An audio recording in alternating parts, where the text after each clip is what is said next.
Hello and welcome. Just putting a little bit of oil on my heart, some wonderful lime oil, the zest of life as they say. I wanted to create this video to just inform you of why I became so passionate of health. I wasn't always this way, and I titled this video, The Story of the Boy Who Changed Thousands of Lives. So I really can't take credit for how much of this has happened. Really, it all started with this little boy named Dante, my son, and I do wish that he was here right now, but unfortunately it's easier to videotape while they're at school. But my son at 2 years old, he was almost diagnosed with autism. I have a wonderful doctor, extremely effective at seeing the signs. I had no idea. And she very quickly sent me through a whole bunch of different assessments and different tests for us to figure out what was going on with him and why he wasn't speaking. And I sat in my pediatrician's office about 2 months later and was given the news that she was almost 100% sure my son was autistic. And not expecting that news, that's not what I was expecting to hear or even had ever come into mind that my son may suffer from a condition like so. But it really tore me apart quite a bit, as most mothers who find a news like that. And my son was so young. He was 18 months old, truly my first son. I have a stepson who is also wonderful. And it just totally rocked my world completely. And I went on to this journey, being from healthcare, not quite understanding what to do. So I did what everybody told me, as do most parents who have autistic children. They go to the appointments over and over, probably more frustrated each time with the lack of changes. Not that the system isn't working, but it's hard to reach a child who is unreachable. And my son was not on the higher end of the spectrum, unfortunately.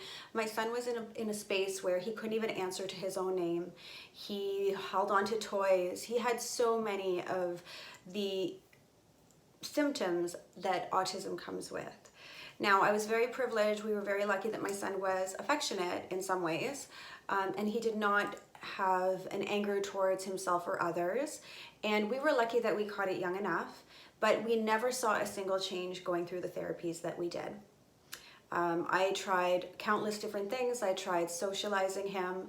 I would bring him to the earlier center to see if he would play with other children. And every day that I did, I would come home crying.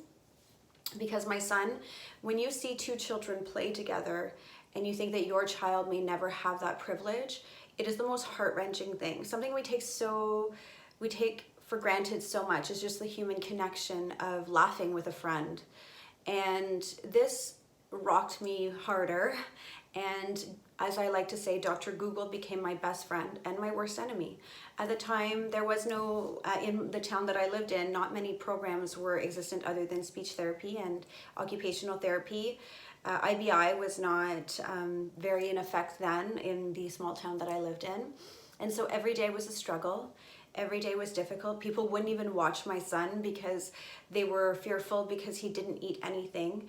As most parents understand that autistic children are the pickiest eaters there are. I believe that my son's only dietary sufficiencies at that time would be something like a grilled cheese,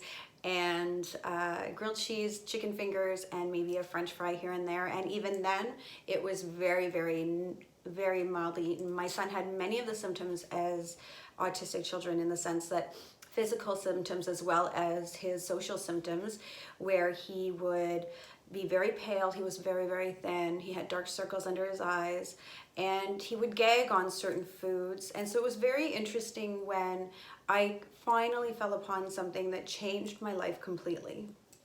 And I had briefly heard of the SDC diet, I believe that's what it's called, but that's not the program that we did. So when I accidentally typed something into Dr. Google and I discovered this entire world of nutrition through someone who spoke my Western medical language, it was a relief. And when you are the parent of an autistic child, you are willing to try anything that is safe and anything that you think might help them. And this program was geared towards all nutrition, and I understand that our children, we want them to eat, but my son was already eating so few things. I was already so worried about his nutritional capacity that I was willing to try this and try different things. So we actually went on to the GAPS protocol that Michelle Campbell McBride, I believe is her name, completely changed my life. Some of the symptoms, just reading her book and truly being inspired by the changes she saw in her son, which was the first child as a neurosurgeon that she had met that was autistic, and knowing in the neurological aspect that there was nothing healthcare could bring. There was no magic cure, there was no magic treatment, there really isn't that much help for autistic children in our day and age. Now things have grown and we are seeing some changes, and I'm very, very grateful. And so on this journey we went with nutrition, and as you can tell with me speaking about autistic children, that their nutrition is very limited.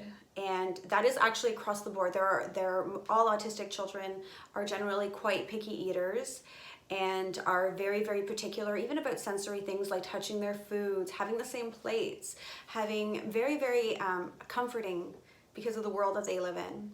And the world that they live in is very different than the world that we live in, unfortunately.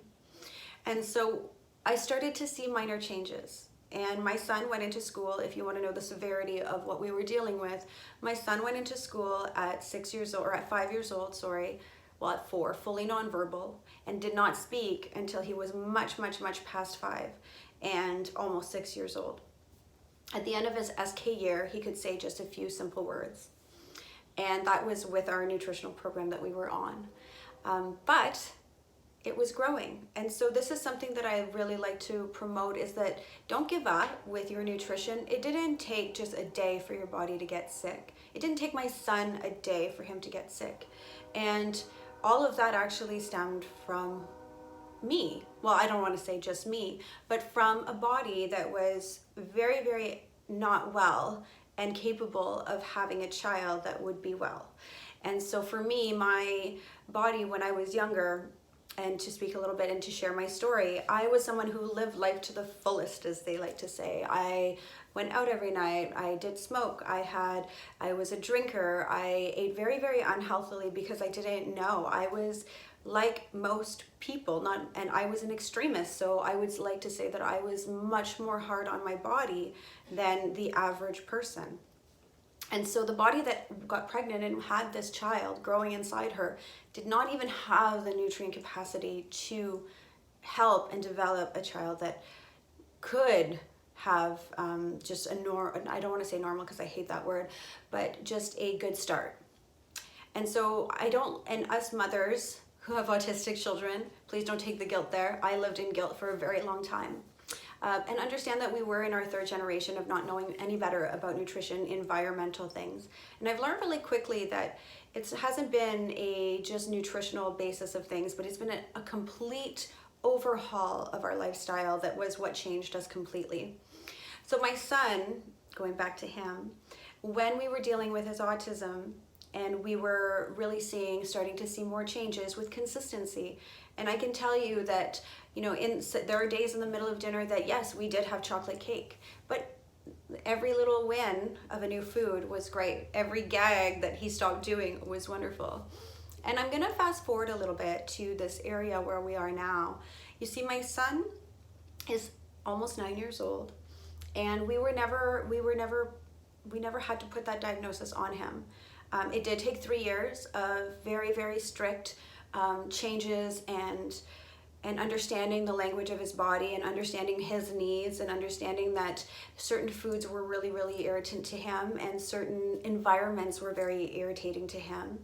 That we really, truly have been blessed with our son being completely fine now, with a voice to share it with, tons of friends. The social aspect of his symptoms are completely gone. He no longer at this time has any symptom of what we went through. And I want to share that with you to more so inspire you. If you know someone who possibly has autism, or a parent who is looking for answers in a world that seems so confusing, there are different ways. I did the GAPS protocol, but I didn't follow it to a T. I made it work for my family. And so my intention with where I am today is to show people that it's not a cookie cutter way that's going to change your health, regardless of if it's autism, regardless of if it's, some sort of other chronic condition, whether it's cancer or whatever it is that you're dealing with. It is a unique plan that's going to help you, and you will be the true person or the true connection that has to learn once again the language of your own body. And it's not difficult. It just takes a little bit of time to make small, simple changes daily. But remember that things that are easy to do are often easy not to do. And consistency will always be key in this. And so my intention is to really bring people the education and the knowledge of what we did for our family into your family, so that you can choose the parts of it that resonate with you and apply them for your life. Sharing my story is sometimes very difficult because it's been so long since it's been 3 years since my son really had any symptoms. And it's hard to go back to that space where, we have to look at pain, and sometimes I wonder if it really ever happened. But then I find these letters in my filing cabinet of his assessments, and I cry all over again. I remember every teacher's meeting with my son, talking about him left me in tears. I remember the first time I went to a teacher's meeting, and the teacher told me that my son was just fine. There was absolutely nothing to worry about. He had a few quirks, but they could work through those, which they have. And that to me was just the most mind-blowing experience of my life. So I want mums and parents to know that I remember what it's like. It's hard sometimes, and I feel your pain. We are in a time where our children are like, a woman said it best in a talk that I heard. She said, our children are like the canaries that they used to use in the mines. And the canary system used to tell the miners when there was something there that could, some sort of gas or something that could kill them, because they would die. And our children are similar to that right now because of how many learning disabilities are in the end. How sick are our children? Unfortunately, this is the first time in, I think, a very long time, if not ever, that they think the life expectancy of our children will be less than our own. And this is not acceptable to me. And I believe that we need a voice, and we need voices to show that there can be changes and where the changes can be made for better health. And some of those changes are not always dietary. Some of those changes could be things as simple as changing your laundry detergent and understanding that the things we put against our skin can be so toxic on the largest organ of our body, and doing it consistently every day and doing it consistently with different pieces of clothing. That's just one small example. There are so many things that we just don't know that took me a long time to learn. I spent a journey of 3 years almost sleeping in my kitchen, crying every day, feeling the resistance of people around me. And then when my son changed, that changed. There was more inspiration. For many of you who know that you are also part of my doTERRA team, because I do love essential oils, they were a ginormous part of what we did for my son. And they supported his body while we were doing all of the healing with food. They helped so much. So I want you guys to know, many people that are on my doTERRA team don't actually know my story. So I wanted to share it. I wanted to be open and just raw, and I hope that this actually resonates with some people to want to make the changes for their own lives and maybe for their children's life. And if you know someone who is autistic or a parent that needs that help, please share this video, connect them to me. Information is free. I mean, my intention is to create a space in their lives where they know what tools to use. Whether they choose to use the tools or not are always going to be up to them. We as parents know what's best for our children, and it is something that I am very, very passionate about in educating, but also it's our choice. It's your choice on the next steps of your health journey. And so I just wanted to share my wonderful story, and I wanted to show a picture of my beautiful family, even though this is a very old picture. But this little boy here, that is my son, who is now 9 years old. And there will be videos where you will be seeing him just laughing with friends, having the moments that sometimes I catch myself almost crying, because those are moments that may never have happened. Hanging something in a Christmas tree, something so simple that he couldn't wait to do, that brought tears to my eyes, because it was one of those things that he couldn't even answer to his own name when he was little. I'm sorry, I don't usually get so emotional in videos. It was something that I may not have ever gotten to see him do. I might get to see him get married. I might get to see him make a whole bunch of mistakes like I did when I was younger, hopefully with much better health advice from a parent who understands. And I'm grateful for having those experiences with him and for him. I'm grateful for the story that he remembers. He shares now with others as a 9-year-old that he did a presentation at school where he spoke in front of a whole bunch of people and talked about the frankincense tree, how frankincense changed his life. And these are things that I want for other people who have seen the things that I have seen and who have had to have those very sad moments. So I'm very, very honored to be on this journey with you guys.